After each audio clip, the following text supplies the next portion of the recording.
तो ये वीडियो पहलगाम से बना रहा हूँ।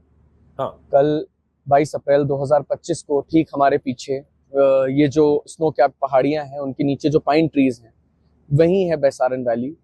वहां पे 28 लोगों की निर्मम रूप से आतंकवादियों द्वारा हत्या कर दी गई।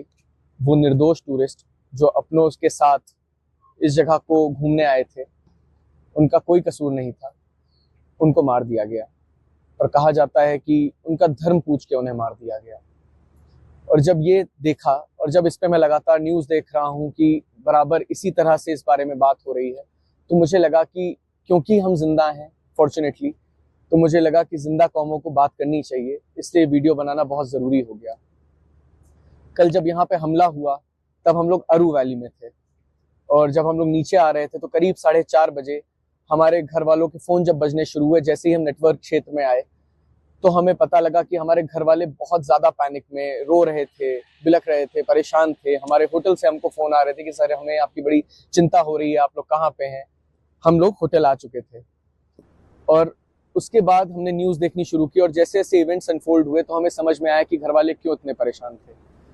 अचानक से जितने लोग हमारी सेवा में यहाँ पे हैं उनकी आंखें बदल गई, उनकी आंखें शर्म से झुक गई, उन कश्मीरियों की। इसलिए 2-4 बातें बहुत ज़रूरी हो गई कहना। सबसे पहले ये कि जो 28 लोग वहाँ पे मार दिए गए, जिनके परिवार उजड़ गए, उनके लिए किसी भी हद तक अगर संवेदना व्यक्त की जाए ना, वो पूरी नहीं हो सकती, क्योंकि वो लॉस इर्रिपेरेबल है। वो यहाँ पे क्या करने आए थे? वो जिंदगी का आनंद लेने आए थे, जिंदगी ही नहीं रही, परिवार उजड़ गए।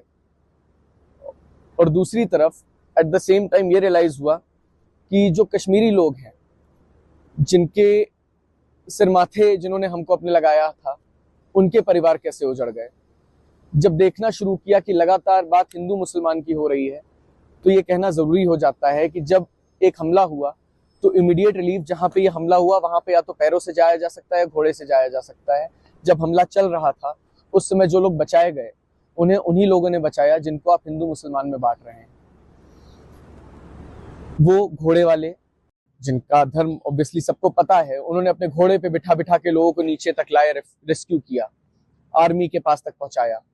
आर्मी को पहुंचने में जितना समय लगा, अभी हमारे ऊपर से हर 5 से 10 मिनट में हेलीकॉप्टर निकल रहे हैं। हम लोग लगातार कल से हेलीकॉप्टर की आवाजाही देख रहे हैं। मैं सही बताता हूं आपको कि इस नदी की आवाज के बीच में वो हेलीकॉप्टर की आवाज ने हमको रात भर सोने नहीं दिया। ये सन्नाटा हॉन्टिंग था। तो फियर रियल है, ऐसा नहीं है कि डर नहीं लगता, डर है। उसके बावजूद ये कहना चाहता हूं कि क्योंकि हम यहाँ हैं और खुशकिस्मती से आप सबके बीच में हैं, और जब तक ये वीडियो आएगा हम लोग अपने घर पे होंगे, ये बताना बहुत जरूरी है कि जब संवेदना उन परिवारों के साथ है जो उजड़ गए, जिनके परिवार के लोग मार दिए गए, तो संवेदना उन कश्मीरियों के साथ भी होनी चाहिए जिनको आतंकवाद से कोई लेना देना नहीं।